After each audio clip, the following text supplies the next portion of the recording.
Well, good evening, YouTube. We're back for another episode of Ask the Farmer.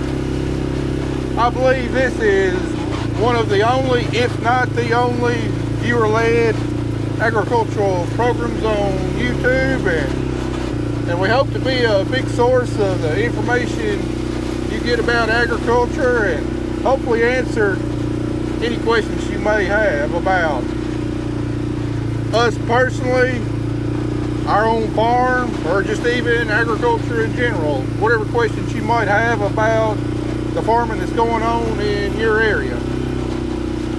As always, if you've got any questions that you want answered by me, just put them down in the comments below, and I'm just kind of answering all of these questions in the order that they're received.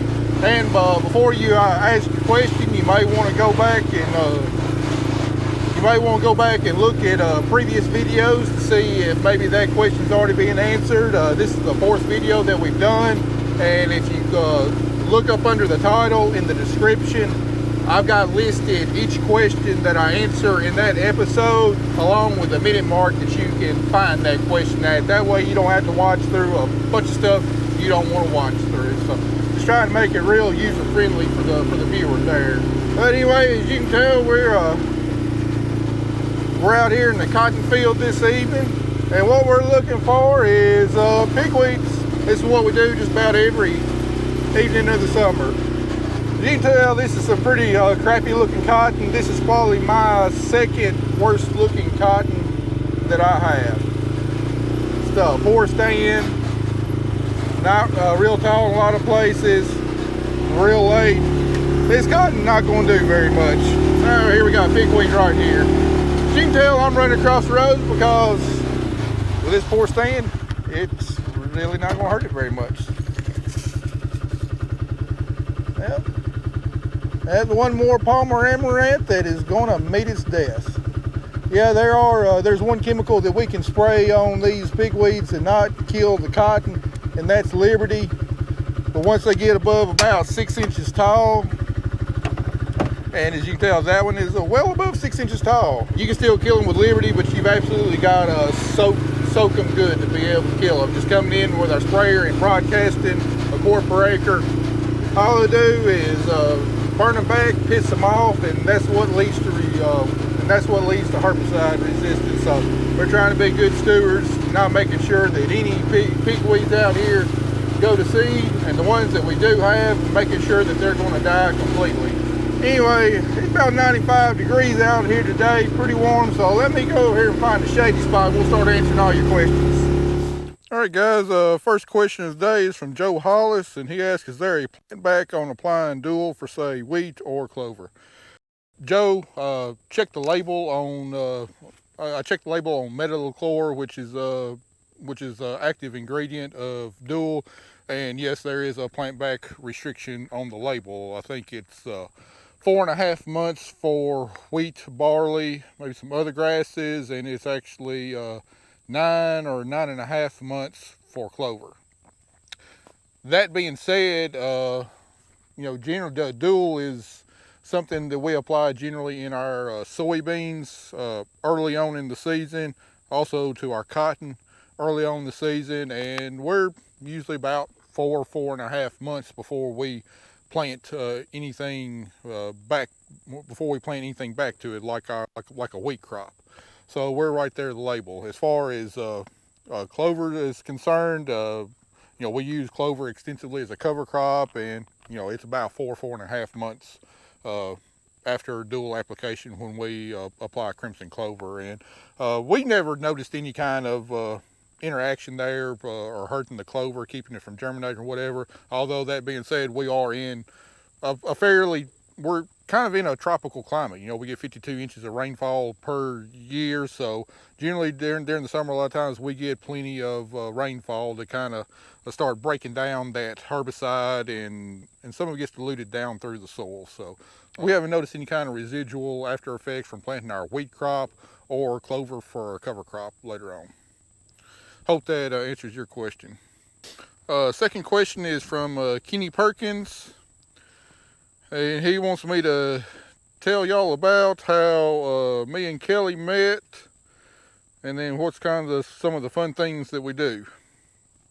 He says, I understand that Tennessee is a pretty boring state. We ought to live somewhere. I wouldn't say Tennessee's boring. I mean, it's not LA, it's not New York, we do have plenty of things to do. They're just not necessarily big city things to do. As far as other things to do in Tennessee, we got Memphis, which I'm not a fan of Memphis. To me, Memphis doesn't really have any redeeming qualities. Other than a few good restaurants that we like, there's really not a lot of other reasons that I want to visit Memphis. We also got Nashville, great city. I love Nashville. Lots of things to do, lots of nightlife. There's plenty of things to do in Nashville. I mean, it's the home of country music. And then got Knoxville, far out west, about 5 hours from us. And of course, it's home to the Tennessee Vols. Now, granted, the last few years there hadn't been a lot of reasons to go to East Tennessee and watch any football, but still, it's there, and hopefully it's on the upswing. Hopefully this year we'll start to see a turnaround with Coach Heupel. So that's the hope anyway. But going back to the first part of your question, how Kelly and I met, no, it's actually kind of funny. Kelly and I actually met online, and I'm not embarrassed to embarrassed to say it. When I graduated college, I was I've been in a relationship with a lady for 2 years, and shortly after I graduated college, moved back home and got my own house. I proposed to her, and she said yes. And then over the course of the next 9 months, things kind of fell apart. She had a internship to do way off in Washington D.C., and we just kind of fell out, and we ultimately wound up breaking up. And at that time, I was working on the farm full time with my dad. Really, it's not really when you're on the farm and young and single, there's really not a whole lot of opportunities to meet a lot of people, find potential people to date, unless you want to go out to a bar. I mean, we are in the South. You either meet women in a bar or you meet them in church. So really not a whole lot of opportunity. I dated around a little bit, dated a few different girls, but I was on the online dating website. This was 2004, 2005, that kind of stuff was kind of in its infancy, but Kelly actually came across my profile and contacted me. Then after we got to talking, we realized we knew mutual people in common. She had moved down to Tennessee from Chicago. She lived in town about 45 minutes away, but she had moved down to Tennessee from Chicago because of a job. She already had 2 children from a prior relationship, and come to find out, her oldest, Paige, our oldest daughter, her 3rd grade teacher was my best friend's wife. So come to find out, we knew people in common, and we started dating and hit it off. 3.5 months after we met, my dad came down sick suddenly in the middle of the year, and he passed away within a month. And I had to take over the farm, and Kelly was my rock during that time. I don't know if I could have made it through that without her, or many of the other people that helped out in my life. My sister, my brother-in-law, they had just gotten married. They got married shortly after my dad passed away, and it was a real rough time in my life, but. We met.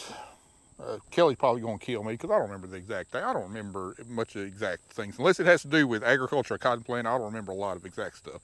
But we met, I think we started talking online in middle of February. We met a week or 2 later on our first date. My dad passed away in June of that year, and then I actually wound up proposing to Kelly. Again, I don't remember the exact date. I remember where it was at. It was in a cornfield, and it was in September. I proposed to her in September, and she said yes, and we wound up getting married the following February.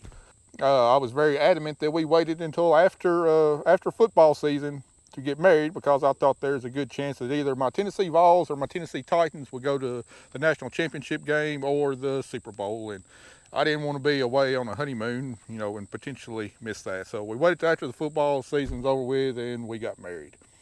So personally, what we like to do, Kelly and I are like oil and water. We're very different. Me personally, I work outside almost all day long, every day. For me to relax, I like to do stuff indoors for the most part, inside the AC, away from the sun. I'm a big fan of movies. I like watching movies. I like going to the movies. I really like reading, fiction novels. I got several different authors that I really, really like to read. But in reality, I don't have much time to do anything extracurricular. I work all day, every day. Sometimes I work 7 days a week or 6.5 days a week. And, when I'm not working, making YouTube videos, really there's just not a lot of chance to really do stuff. Other things I enjoy doing, enjoy riding off-road. I've got a razor, got a four-wheeler, got a dirt bike, got a group of friends that we really enjoy going off and riding when we can all get together and get the chance. Generally go riding in East Tennessee in the mountains. And some things I don't like to do is I'm not a hunter. Not that I got anything against hunting. Hunting's fine. In fact, I wish more people would kill more deer around here because they're tearing my crops up. I just don't have a taste for wild game, and I don't believe in killing something that you're not going to eat. And plus, I just don't have the time or the patience to be sitting still out in the field waiting for something to walk along for me to shoot at when I could be getting something accomplished on the farm. Anyway, hope that gives you kind of a brief overview of us personally. Next question is from Jay Cole. He asks, what parameters do I use to decide when it's time to get a new tractor, combine, or planter? Jay, that's a really great question. We're not like a lot of other farms. I mean, I know to y'all to watch the channel, our equipment seems new and modern. In reality, it's not really. The newest piece of equipment we got is our sprayer, which is 3 years old that we just bought this last winter. Our two big tractors are a 2015 model, 2013 model. Our combine is a 2012 model. If you go back and watch our farm equipment tour, I've got every piece of equipment listed. I go through it, what year model is, how many hours it's got on it, and what we actually paid for it. So most all of our stuff we buy secondhand.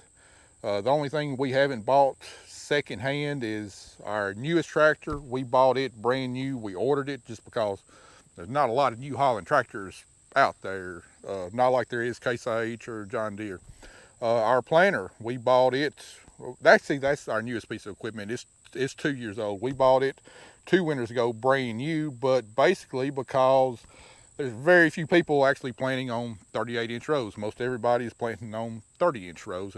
But I needed a 38-inch row planter for our operation, and finding one that plants 38-inch rows but has splitters on it to plant the middles, they're almost impossible to come by.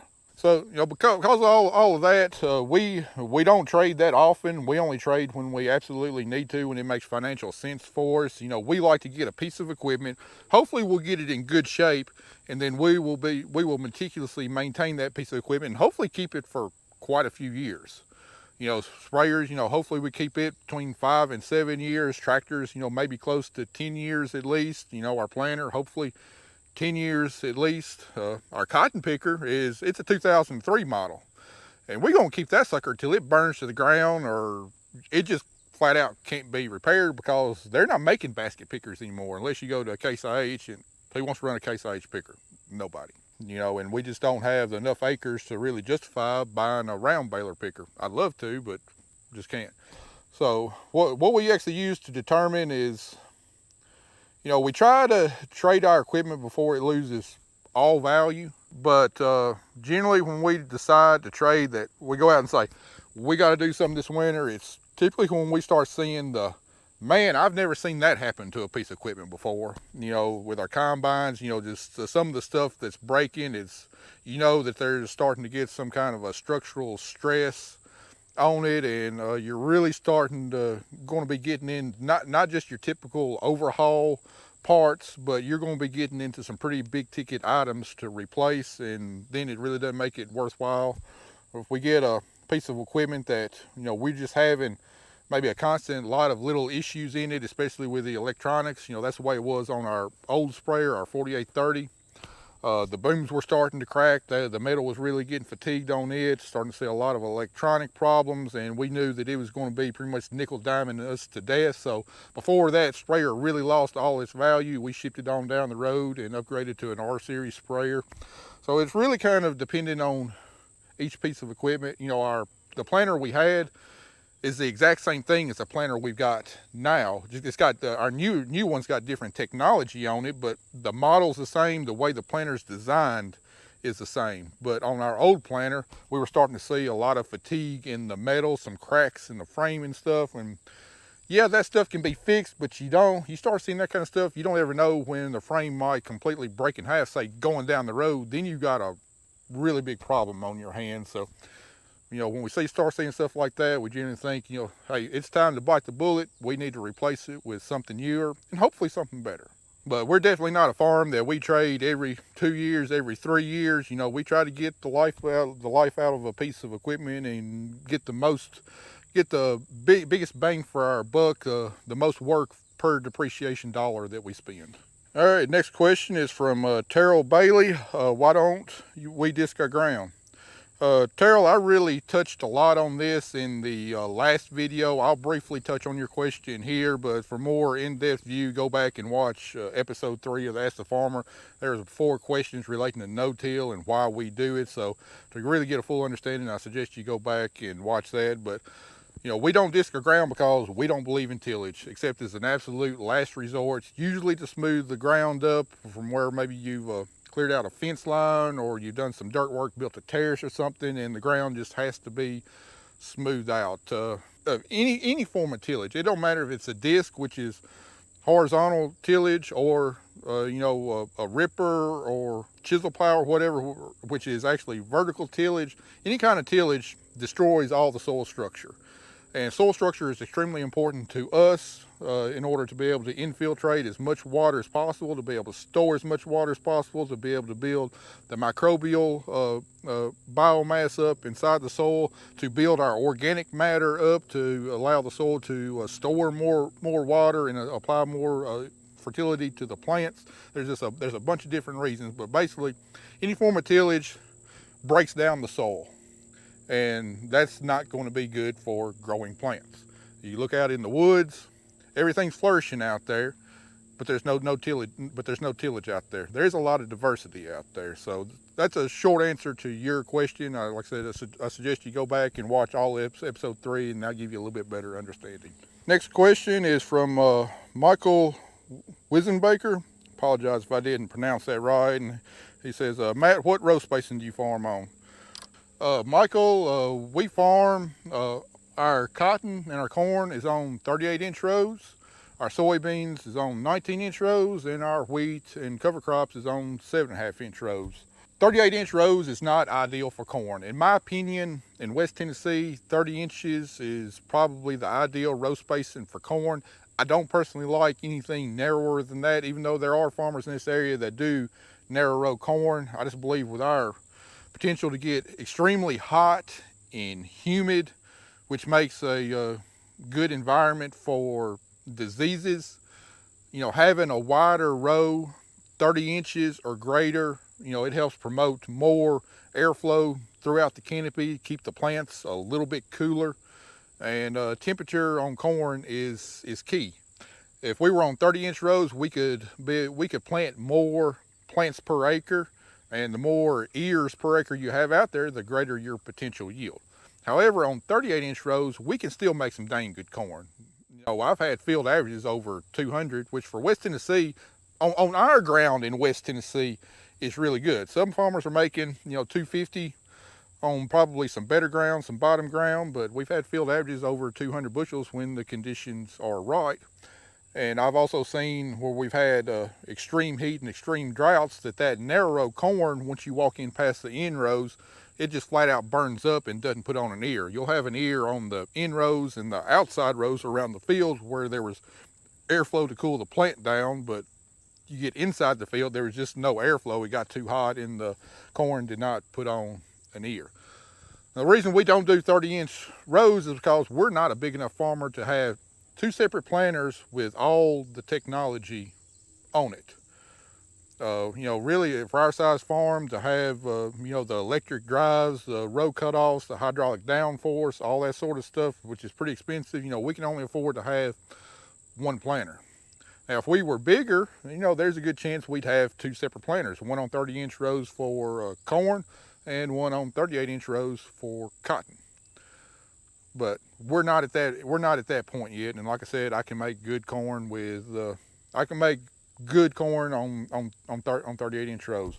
Ultimately, a lot of farmers in this area, they plant their soybeans on 15-inch rows because they have 30-inch row planters, usually with splitters in them. Those planters are really, really common around here. I don't really think you see that much difference between 15-inch soybean rows and 19-inch soybean rows. The 15-inch soybean rows probably canopy a little bit better. Another reason we don't go to 30-inch rows, like I said, we can only afford to have one planter. I'm not going to plant cotton on 30-inch rows for the simple fact that the biggest cotton picker that you can get is a 6-row cotton picker. And you squeeze a 6-row cotton picker from 6 rows 38 inches wide to 6 rows 30 inches wide, you go from harvesting basically 19 feet per swath to around 15 feet per swath.